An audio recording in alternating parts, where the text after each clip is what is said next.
Hey fam, welcome back again for another reading of the Astral Body, going into chapter 8 of the physical life.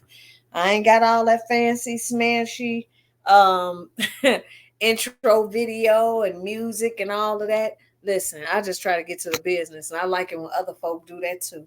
Don't y'all hate it on these lives when you get in there on time and you got to wait 15 minutes, and then after you wait the 15 minutes, then the person still got to get their stuff together, and then you got to wait for more people to come in the bit. No, that ain't happening over here.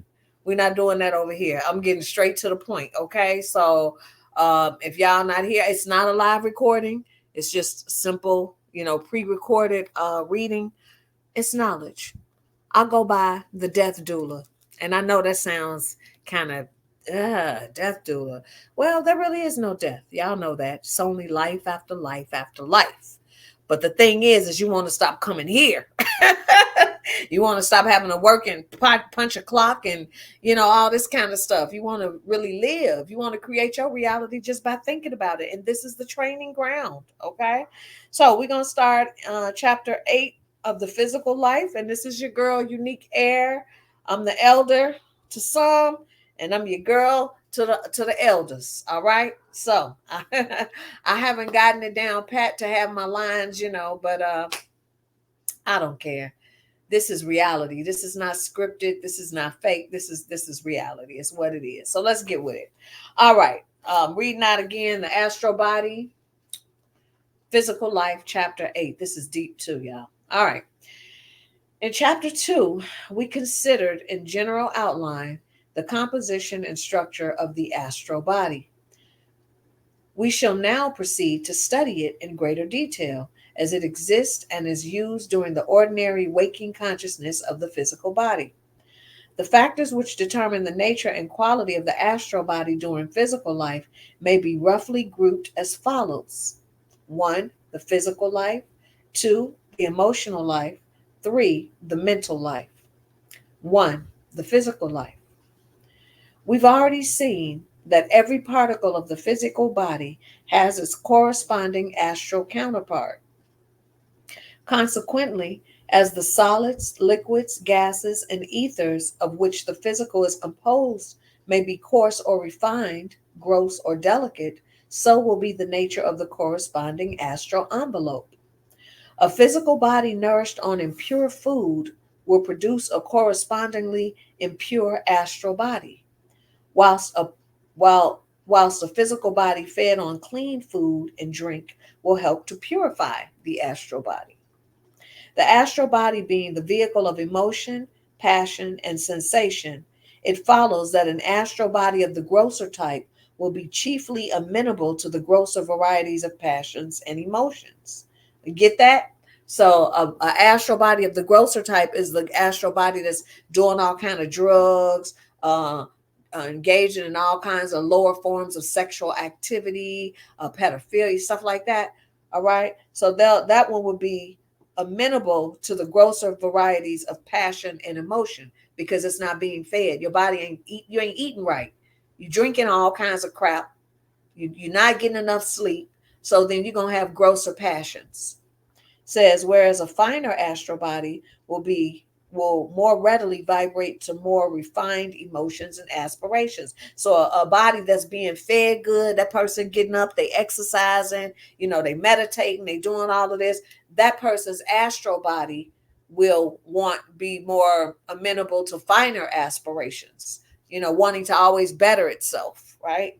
Says it's possible to make the physical body coarse and at the same time to organize the astral and mental bodies for finer purposes. No, no, no, no. It is impossible to make the physical body coarse and at the same time to organize the astral and mental bodies for finer purposes. In other words, it's impossible to do all the wrong things in a physical life and then think that your astral body or your spirit body is going to be, you know, used for finer things, right? That's just like some of these people you see on YouTube. They got these broadcasts where they talking all this spiritual knowledge, but they smoking smoking. They constantly sitting there smoking cigarettes. They down in beers, but they want to talk to you about spiritual things. Not saying that that's not right, but we read in a previous chapter where when you do these things, it ossifies that atomic web that connects the chakrams to the body from the astral plane, making a person only susceptible to negative influences because of what they're doing. Now, I'm not gonna say sometimes I don't have a beer. My husband and I deplore sports, but because I am married, I will go, to the bar with my husband sometime, watch the game. But I have like a little beer or something like that. It's not an everyday occurrence. But for people who have addictions and are doing things like that all the time, but they want to talk to you about spiritual life, it's like, where are you at with that? You can have people who don't have addictions who still have a coarser way of living because they just eat anything, anything. And I remember growing up as a kid eating chitlins. Now I wouldn't touch that crap with a 10-foot pole. But when you raised as a child to eat certain and do certain things, just like we raised in religion, you don't know no better. But when you get older, you explore for yourself and you realize, I don't want to put that in my body. I don't want to eat that. I don't want to get sloppy drunk and be running around here doing God knows what under the influence of all kinds of negative elemental subplane entities. So it says here, neither is it possible to have a pure physical body with impure mental and astral bodies. See, and that works on the other end of it. If your physical body is pure, then your mental and your astral body's got to be pure too. You can't be pure physically and then spiritually your mental and astral body is all messed up. You understand what I'm saying? It all goes together. If your physical is pure, then the mental and the physical and the spiritual is going to be pure. But if your physical is coarse and you're doing any and everything, then the other two bodies are going to be messed up too. Okay? So it says here, all three bodies are thus interdependent. This is something that we really need to pay attention to. We really, really need to pay attention to that. It's just like how they say the wolf being in charge of the hen house. It's just like when you see these ministers out here want to tell you how to be holy, but they messing with somebody's child, or they sleeping with the one of the deacon's wives. No, no, you're physically impure, so you're not spiritually pure. You see, but we want to give excuse for that, especially for somebody in a position like that. Anyway, all three bodies are thus interdependent. Not only the physical body, but also the higher bodies also are affected by the food which is eaten. Okay, y'all, this is where it gets deep. And I'm getting hit with this too, all right? Because I do like me some corned beef now and then, right? Says here, not only the physical body, but also the higher bodies also are affected by the food which is eaten. Carnivorous diet is fatal to anything like real occult development. And those who adopt it are throwing serious and unnecessary difficulties in their own way. For flesh food intensifies all the undesirable elements and passions of the lower planes. Okay, this is why the push for veganism. Don't eat anything that bleeds. Don't eat anything that has parents. Stick with the vegetable world and all of this kind of stuff. But we've been taught that it's okay. And I even thought in my own mind, if we didn't eat some of them animals, we'd be overtaken. But to each his own on this level. I'm just telling you what this book say. But I've eaten meat and it hasn't taken away from who I am spiritually. Okay. But this is what they're saying here. It says, in the ancient mysteries were men of the utmost purity, and they were invariably vegetarian. The Raja Yogi takes especial pains to purify the physical body by an elaborate system of food, drink, sleep, etc., and insists on foods which are salvic or sattvic or rhythmic. A whole system relating to foodstuffs is built up to help in the preparation of the body for use by the higher consciousness. Flesh foods are rajasic. They come under the quality of activity, being stimulants, and built up to express animal desires and activities. Hmm. I don't know about that. I just had a corned beef today. I ain't gonna hold you. I mean, there's this place where I live, and they got the best corned beef. And my husband and I, we indulge from time to time. We will go and get some of that corned beef, but it's not all the time. Everything in moderation. I don't eat a lot of meat like that, but I'm moved in my spirit to read this, and I've eaten some meat. So, you take what you will, take what you won't. Life, teachings, everything is like a cherry pie. You eat what fits you, you spit out the pits. Okay, so I'm not by and no means telling people you can't eat meat or you ain't spiritual if you eat meat, because a lot of us was raised doing it, and we still do. You know a tree by the fruit that it bears, right? And so a drunkard is a drunkard. You can't tell me that man's sober because when he wake up in the morning, he ain't had nothing to drink yet. And I ran into him in the morning, and you know, but every day he's like that. You know what I'm saying? You get where I'm coming from? Okay. It says here, they are utterly unsuited to the finer type of nervous organization. The yogi, therefore, cannot afford to use these for the higher purposes of thought. Foods on the way to decay, such as game, venison, etc., as well as alcohol, are tamasic or heavy and also to be avoided. All right. So, yeah. So they're telling you don't eat. No, hey, we all got to get to that level, because for me, I can go without meat. I don't need it. But now they messing with the vegetables. Y'all know Monsanto and these, what is it, killer seeds, so it's like, what is safe? What is safe? The time that we living in, you got to eat something. You know what I'm saying? You can't starve. But that's what they saying. If you want to be at the highest level like that, that's how they do it. Oh, let me get over here. Well, you know what I mean. If you want to be at that level, then you need not to be eating any meat. All right. So that's that. But I was eating meat, and uh, when I had my out of body experience, I had two out of body experiences in my life that I can just really remember, and had a visitation too. All right, and I wasn't not eating meat. So this is the Hindu thing, right? These books are written by authors who've done the studies, who've done the work. Not to say that, some of that,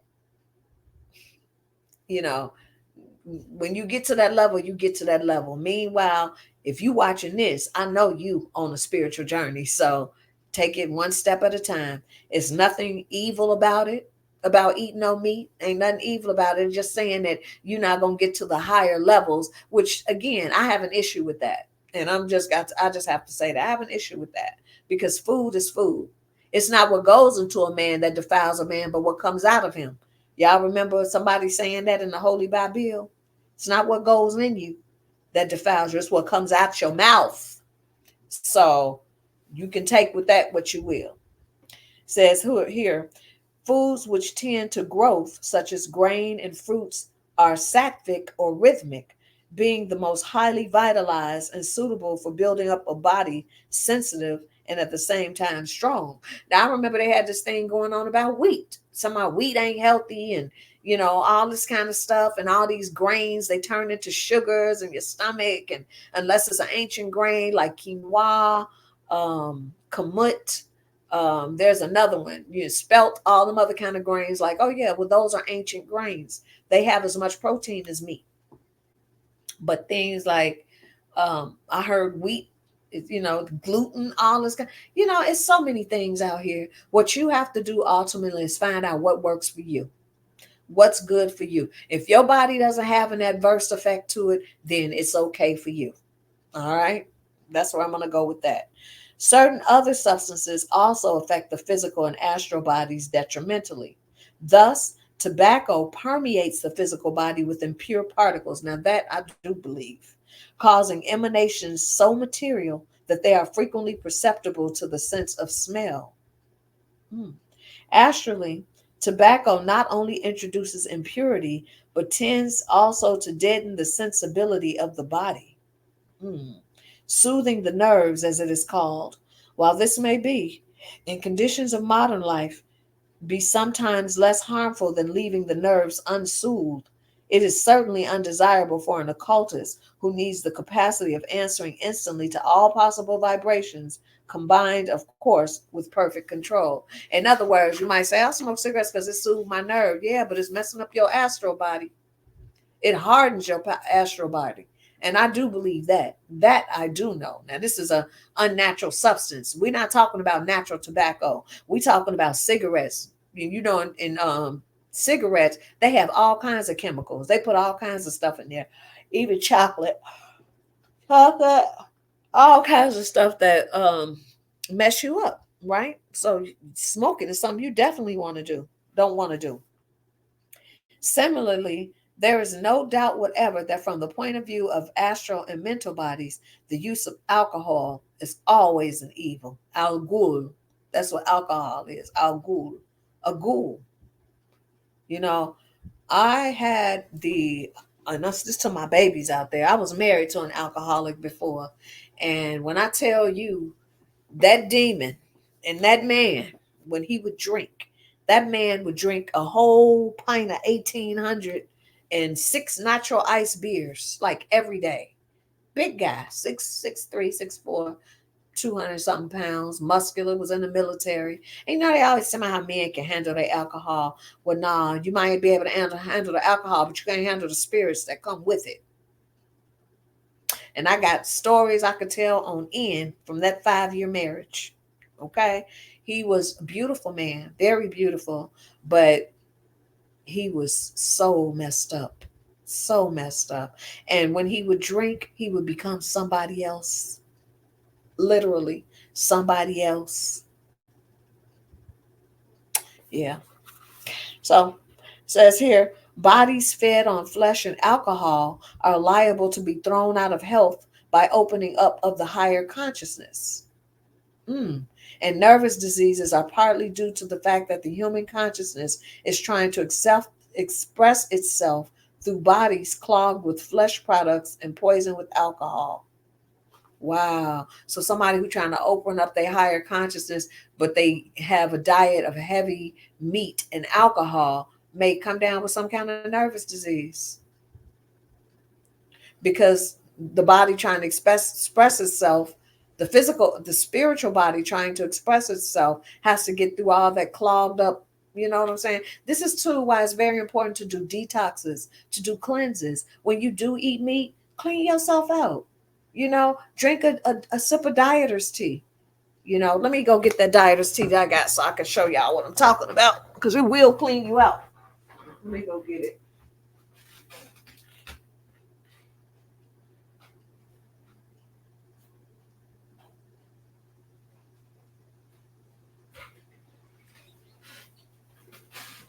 All right, y'all here.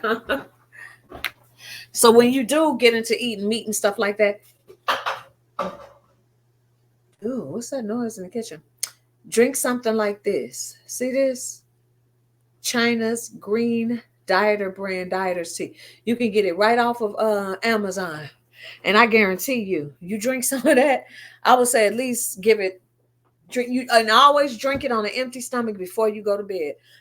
You should have nothing to eat 4 hours before you go to bed because you don't want anything holding you back from, your dreams and all that kind of stuff. You want to be able to rest and sleep good. So drink you some cleansing tea whenever you know you finna indulge in meat to get that stuff moving right on through your system, okay? So now let's go on. It says here,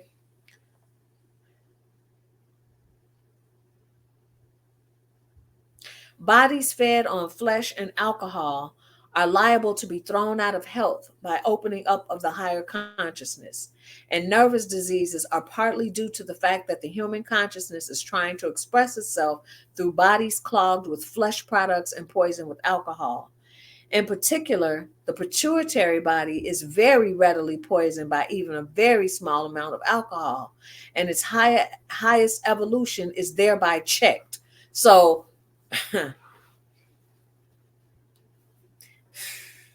I read this, I was like, wow, wow. The highest evolution of the pituitary body is checked by the minutest amount of alcohol. Now, I'm not a big drinker. But like I said, sometimes if I go to the bar with my honey bunny, I'll have a beer, something, and just something, because you're in the middle, you miss. But all the things that are for recreation, wreck the creation. Did you hear that? All of the things that are for recreation wreck the creation. Now, I pretty much do believe that, there's alcohol in medicines, there's alcohol. I think the abuse of it is a problem, right? They tell you, oh, 4 ounces of red wine is fine for you, And I must say, the first time I had a drink, I was 18 and I had a cooler. And the cooler, I think it only had like 2.5% alcohol. But I had that one cooler and I was drunk. I'll never forget that, hanging out with my high school friends, and I was just like, ooh, They was like, what's wrong with you? I was like, my muscles feel funny. And they was like, that's the alcohol. I was like, I feel like I can't control myself. That was out of one cooler. Now, a cooler, well, I don't drink a lot like that, but a cooler wouldn't even phase me. It wouldn't do nothing now, because it is slowly wearing down that connection to the astral, right? Which will only make you open to lower level influences. Now we see why the world is the way it is, because they constantly shove this crap down our throats. Television, movies, somebody always smoking a doobie, somebody drinking something, and you start to feel like, and it plants into your subconscious, and you start feeling like, oh, let me get off work, I need a drink, I'm gonna go have me a drink, or I need a little smoke just to calm my nerve. You know what I'm saying? This is a hell realm, y'all. It's a hell realm, I'm telling you. But it says here, in particular, the pituitary body is very readily poisoned by even a very small amount of alcohol, and its highest evolution is thereby checked. It is the poisoning of the pituitary body with alcohol that leads to the abnormal and irrational vision associated with delirium tremens. The poisoning of the pituitary body with alcohol leads to the delirium tremens. When you see them old people doing like this, because they've been drinking all them years, yeah. In addition to the direct coarsening of the physical and astral bodies, meat, tobacco, and alcohol are open also to the serious objection that they tend to attract undesirable astral entities which take pleasure in the scent of blood and spirits. They surge around the person, impressing their thoughts upon him, forcing their impressions on his astral body so that the person may have a kind of shell of objectionable entities hanging on to his aura. Principally for this reason, in the yoga of the right hand path, meat and wine are absolutely forbidden. Mm. These entities consist of artificial elements given birth to by the thoughts and desires of men, and also of depraved men imprisoned in their astral bodies, known as elementaries. The elementals are attracted towards people whose astral bodies contain matter congenial to their nature, while the elementaries naturally seek to indulge in vices such as they themselves encouraged while in the physical body. Okay, you hear that? So,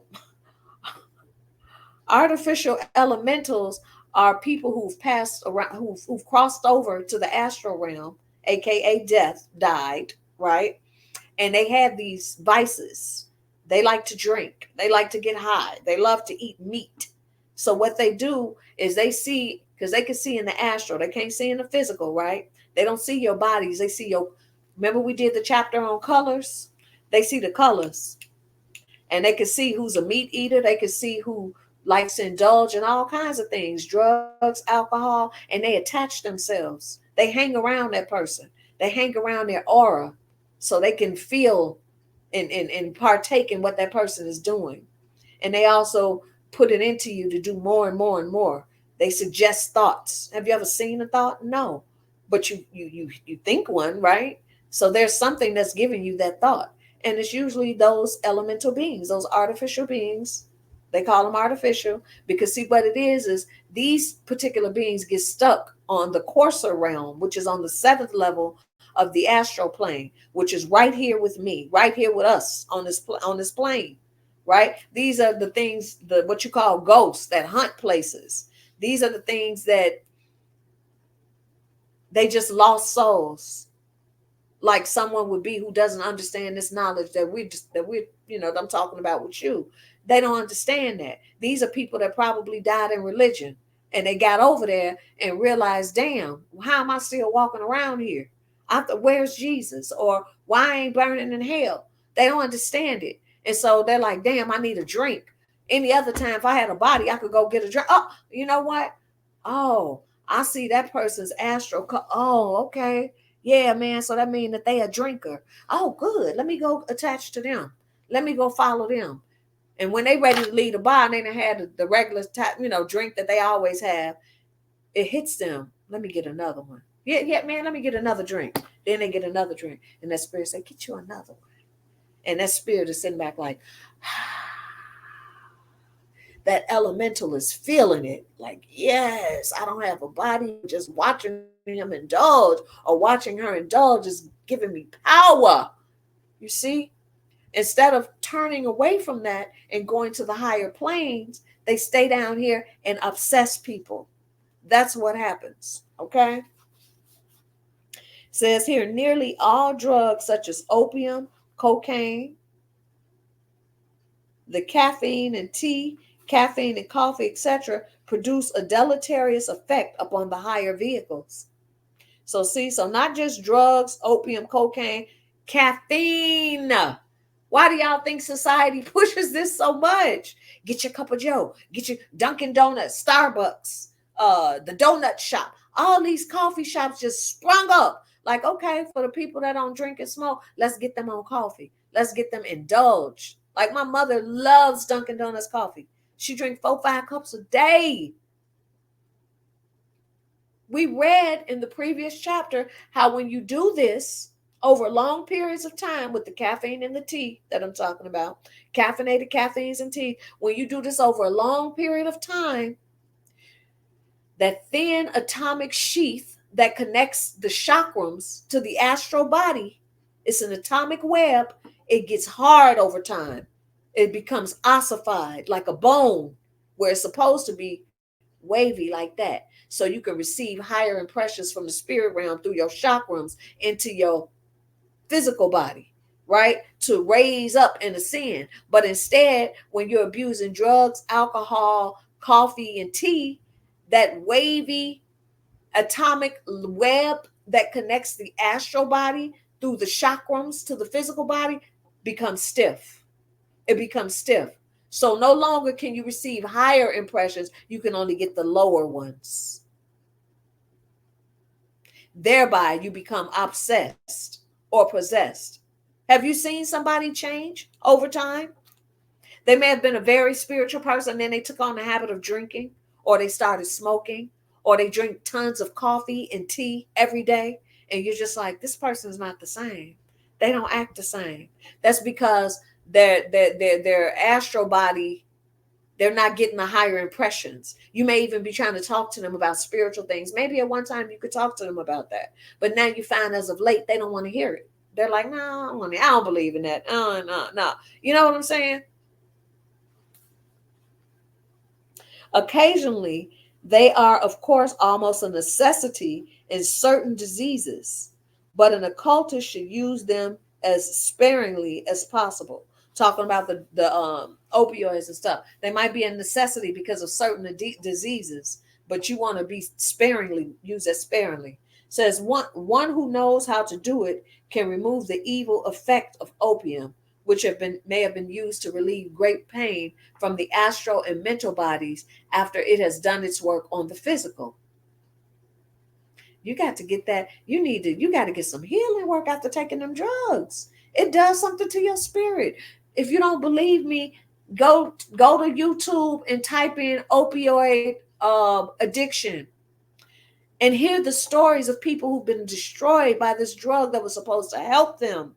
Like they just spiral out of control. You hear these poor mothers on there talking about how their son had an accident or whatever. And once he started taking the opioids, he just wasn't the same. Like when it was time for him to get off of it, he couldn't. He started going to the street to find the equivalent to the opioid because the doctor wouldn't give him any more prescriptions because his condition was better. But now he's an addict. Go look it up. That is your real witchcraft. Pharmaceuticals. The root word being pharmacopoeia, which means witchcraft. Dirt of all kinds is also more objectionable in the higher worlds, even than in the physical, and attracts a low class of nature spirits. Dirt of all kinds are objectionable in the higher worlds, even than in the physical, and attracts a low class of nature spirit. So when you see in dirty ass people that don't wash their bodies up, that don't clean under their armpits, that don't clean their house, it attracts low class nature spirits, which is elementals, which are these earthbound souls. Okay, we're going to go deeper into that. It says here, the occultist therefore needs to be stringent in all matters of cleanliness. Clean your environment, clean your body, keep your hair clean. People try to say, oh, locks is dirty. No, it ain't. We can clean our hair more than somebody who's permed. And I'm just saying, because I was permed once upon a time. And you don't want to wash your hair all the time because you don't feel like having to blow dry it. You know what I'm saying? This is easy. All you do is get in the shower, wet it up, dry it off, and you can keep on moving. I had a sister tell me one day she was so detached from who she was, an older sister too, older than me. She was in her 60s. And she says to me, I used to have locks, but you know, I got bit by a spider. I was like, what? She was like, yeah, I got bit by a spider. Because, when your hair on your neck, it felt like it'd be a bug or something. But one day I just thought that was my hair, but I got bit. She was like, I got rid of mine because they nasty. You can't keep them clean. I was like, what? How in the hell do you speak against yourself like that? That means you don't love yourself. You feel like you got to look some other kind of way or do some chemical alteration. And she had all kinds of health problems. Had to get some surgery on her eyes, had fibroids because of the perm and all this kind of stuff. That's somebody who was so detached from who she was. And she said, but I like your hair. Your hair be looking cute. I said, I'm sure yours did too. Yeah, but nah, I just don't think they clean. So basically you telling me you think I'm dirty. Just think about what you're saying here. Anyway, so you draw lower class of nature spirits if you are dirty, right? The occultist therefore needs to be stringent in all matters of cleanliness. Special attention should be paid to the hands and feet, because through these extremities, emanations flow out so readily. Hands and feet. That's why I always say, wash your hands. Make sure your feet are clean. You got stinky feet and all that. No. Clean your hands and your feet. Physical noises, such as prevail in the cities, jar the nerves and thus cause irritation and fatigue. The effect is accentuated by the pressure of so many astral bodies vibrating at different rates. Wow. And all excited and disturbed by trifles. Although such irritation is superficial, it may pass out of the mind in 10 minutes, yet an effect may be produced in the astral body lasting for 48 hours. All this noise, in the cities. You get up in the morning, damn fire truck, the blowing of the horn of the trains that are passing through, the screeching of the brakes of cars that are speeding through the neighborhood. This all produces an effect on the astral body. I hear a siren right now, right? And they want to corral everybody into these cities, and they don't want you living free. And sometimes my husband and I get on a motorcycle and we ride out and to some of these beautiful areas where people have these big, beautiful houses out in Amish country. Okay. and they just land so much land from house to house, right? They got their little campers on their land. They got a garden with the wire around it, so no deer or anything can get in there. I mean, living peaceably on the land. And then you go into the cities and you like, oh my God, this is a freaking war zone. Graffiti on the buildings, homeless everywhere and camping all over the place. Sirens, junky cars, loud trucks, all the stuff going on. That is disastrous for the astral body. You need peace. You need peace. You need quiet. Although such irritation is superficial and might pass out of the mind in 10 minutes, yet an effect may be produced in the astral body lasting 48 hours. Hence, it is difficult whilst living in modern cities to avoid irritability, especially for one whose bodies are more highly strung and sensitive than those of the ordinary man. In general, it may be said that everything which promotes the health of the physical body also reacts favorably upon the higher vehicles, which is your emotional body, mental body, causal body. It acts favorably upon those vehicles. Travel is another of the many factors which affect the astral body. By bringing to bear on the traveler a change of etheric and astral influences connected with each plane or district. Ocean, mountain, forest, waterfall, each has its own special type of life, astral and etheric as well as visible, and therefore its own set of influences. So, astral, etheric, and visible influence upon the astral body when you travel. All right. You need to go to these different places. My husband like that. He'll say something like, I need to go somewhere different. I need to change of pace. And this is why I always tell him, let's go take a walk in nature. When this is your everyday vacation, when you can't take a vacation, get up and let's go take a walk. Let's go by the creek. Where we live is beautiful. You can go and take in nature. Just go sit out there, walk in the grass, go sit in the creek, put your feet in the water, especially in the summertime. You know, you got to get out and you got to do that. And that's one quality that any friends in my life have said about me. Like, you taught me how to enjoy nature. You taught me how to get up and get out. And it's not all about night activities and going out to the bar and all that. I'm sorry, y'all. It's like her hair has gotten in my eyes. But that's one thing about me. I have to be by water. I got to be by the trees. I have to really be able to enjoy nature. That's important to me. I used to do that with my children. I used to go walking with my daughter when she was little. Um, my sons, not so much. They was with their dad, but my daughter, I would, come on, baby, let's go walk. Let's go to the gym. Let's enjoy life that costs nothing. Let's get in nature. Okay. All right. It says here,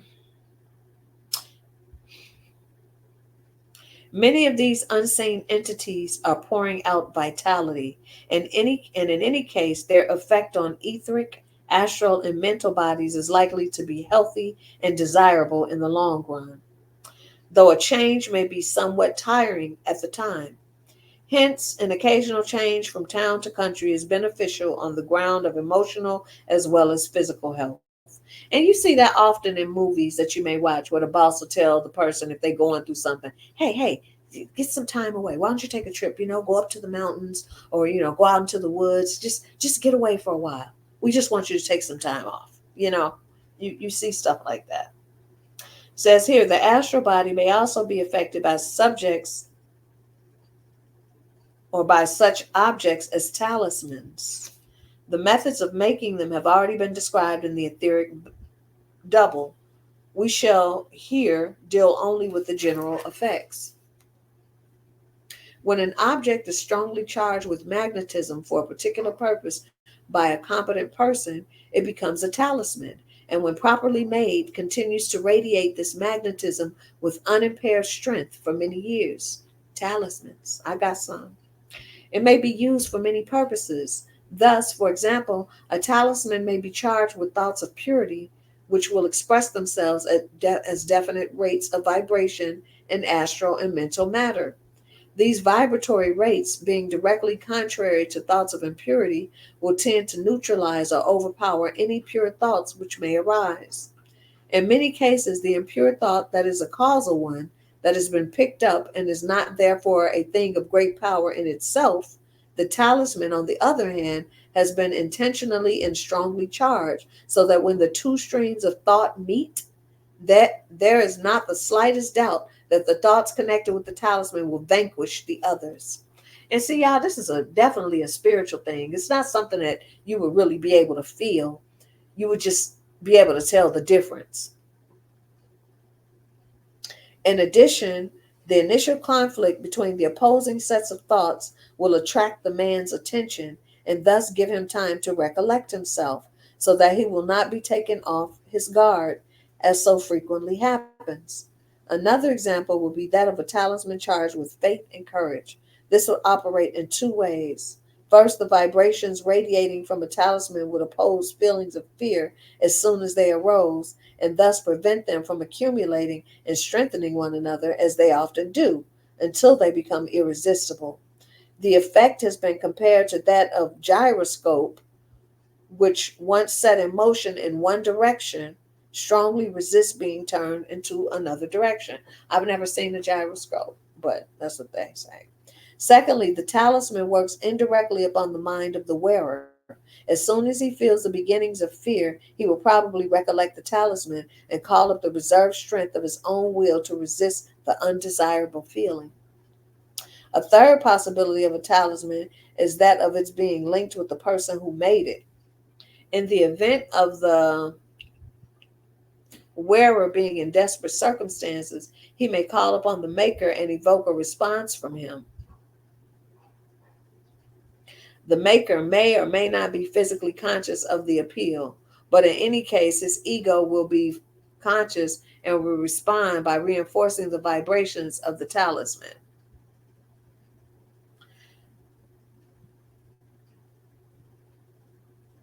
Certain articles are to a large extent natural amulets or talismans.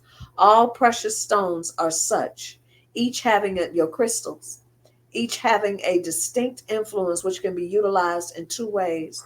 The influence attracts to it elemental essence of a certain kind and thoughts and desires which naturally express themselves through that essence.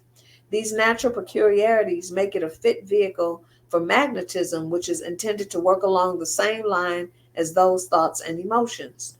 Thus, for example, for an amulet of purity, a stone should be chosen whose natural undulations are inharmonious to the key in which impure thoughts express themselves. Although the particles of the stone are physical, yet being in a key identical at this level with the key of purity on higher levels, they will, even without the stone being magnetized, check impure thought or feeling by virtue of the overtones. So in other words, the stone that you choose, say a friendship stone, and you may feel, I may not be giving the best example, but you may be around some people that say you're a shy or introverted person, but if you got that tiger's eye on and somebody's coming at you in a friendly way, and you may be more open that day, you got on your tiger's eye. Any other day, you might just be like, I don't want to talk to the person, I don't, but you got your tiger's eye on, and the person like, hey, oh, I like your hair, this, and this. Would you be interested in this? That tiger's eye is gonna give that energy to open up, do it, take the number, do this, do that. That's how that works, right? Furthermore, the stone can readily be charged at astral and mental levels with the undulations of pure thought and feeling, which are set in the same key. Other examples are the rudraksha berry, frequently used for necklaces in India, which is especially suitable for magnetization where sustained holy thought or meditation is required, and where all disturbing influences are to be kept away. The beads of the tulsi plant, whose influence is somewhat different from that, Objects which produce strong scents are natural talismans. Objects which, I would say, sage. It's a natural talisman, right? Thus, the gums chosen for incense give out radiations favorable to spiritual and devotional thought and do not harmonize with any form of disturbance or worry. Medieval witches sometimes combine the ingredients of incense so as to produce the opposite effect, and it is also done today in Luciferian ceremonies. It is generally desirable to avoid um, coarse and heavy scents, such as that of musk or of sachet powder, as many of them are akin to sensual feelings. An object not intentionally charged may sometimes have the form of a talisman, a present from a friend worn on the person, such as a ring or chain or even a letter. An object, such as a watch, habitually carried in the pocket, becomes charged with magnetism and is able, if given away, to produce decided effects on the recipient. Coins and money notes are usually charged with mixed magnetism, feeling, and thought, and may therefore radiate a disturbing and irritating effect. A man's thoughts and feelings thus affect not only himself and other people, but also impregnate the inanimate objects around him, even walls and furniture. He thus unconsciously magnetizes these physical objects so that they have the power of suggesting similar thoughts and feelings to other people within range of their influence. And that is the effect of the physical life on the astral plane. Okay? That's physically. Then we're going to go into emotional in the next read. But this is what I wanted to say about talismans and stuff like that. When people give you clothes and gifts and thrift shopping, you shouldn't do that. If you do that, you need to really clean those clothes or objects that you get from those gift shops. You need to clean them well. You need to do a ceremony with them damn things. You need to do a ritual over them because you don't know what's attached to it. You don't know the energy of the previous owner. And I used to be a person that used to really love to go to consignment shops. You know, in those ritzy areas where people who got a lot of money and they donate, it'd be nice stuff. It really is. But then I learned that you can't just take everybody's stuff. Okay? And that's just coming from the general public. But these people you call your friends, these ex-lovers and these people in your circles that want to give you gifts. Like I had the ex of mine, y'all, that I told you about that was an alcoholic. He gave me a ring. And I'm thinking to myself, why would he give me this? And he's like, I want you to have this. And I was like, oh, okay, sure. I took the ring and I don't know what the hell happened to it. I guess spirit say you ain't keeping that shit. You know, I had it. I was wearing it on my thumb because his hand fingers was huge. He was a big guy, and I was wearing it on my thumb every day. And then for some, I just thought about it when I was reading it. I don't know where that ring went.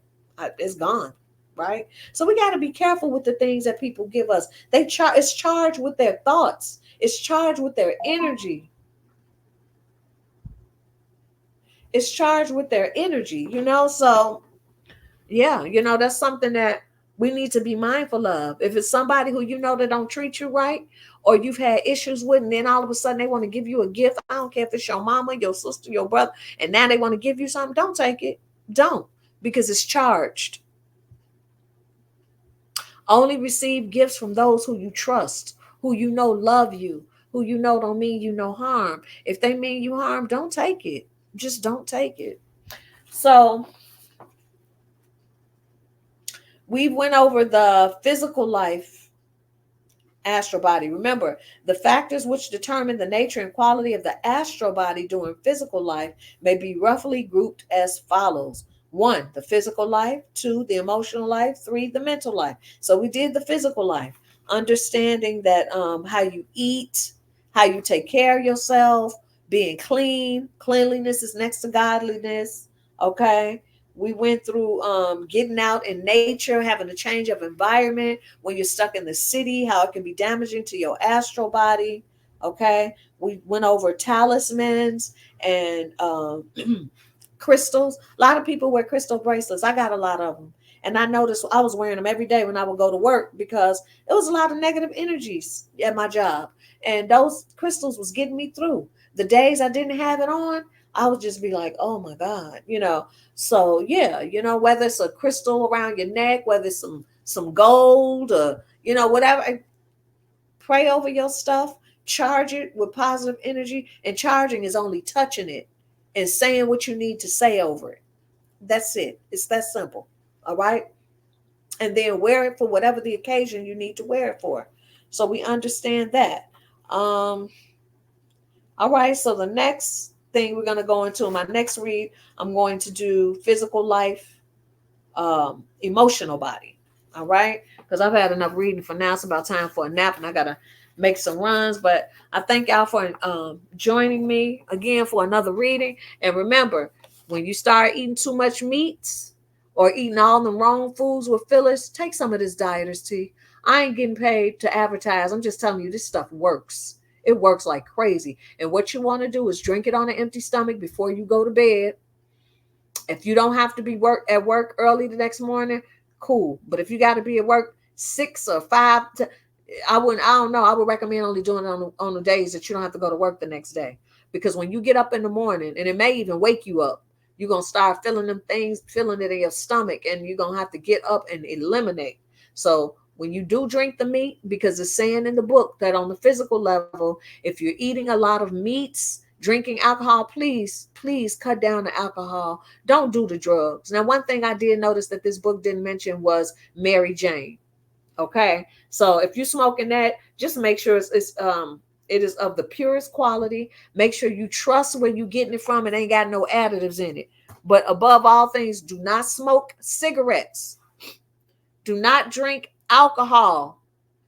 They have herbs that can stimulate you, and they have herbs that can relax you. You don't have to do this widely processed alcohol, the gin. All right, you don't have to do this stuff because spirits come with it, and that's what they're trying to explain. How the spirits, um, the lower level entities, come through when you are under the influence of something. Even again, remember alcohol and tea and coffee. You don't want to be drinking tea and coffee 4, 5, 6 times a day. No. If you need energy, yohimbe, you can get the tincture and you just take like a small teaspoon of it in some water, drink it down real quick, have you bouncing off the walls. That can stimulate you. For relaxation, you might want to get some vervain tea. Um, hops. That's what they put in beer, hops. You could just go and skip the beer and get the herbs, get the hops. You can get the drops. Drinking the water, it's a little gross tasting, but it will relax you. We got to learn to totally get back to nature, y'all. And I ain't just telling y'all, I'm talking to myself too, because my husband ain't on this page. We all are not, we sometimes we can grow beyond our mates and they just not ready. And so my husband, yeah, he'll like to go and drink and eat all kinds of meat and this and that. I ate more meat yesterday than I ever ate in one day because I don't eat meat like that. I had some perch, I had some chicken wings, I had some corned beef. I was just like, oh my God. I was like, yeah, I'm gonna have to clean out and get back on track. But sometimes, that's food, the body, the stomach acids will churn that up. But the alcohol and the drugs, y'all, we can't be doing that. Anytime the powers that be say, yeah, it's free for all, go ahead, get all you want, there you go, take that, take that, the ditty on your astral body. All things may be lawful, but they not expedient, y'all. Just remember that. So next time we're gonna go into the effect of the emotional body on the astral body. Okay. So again, thank y'all for joining me for another reading. Um, See y'all next time. Peace out.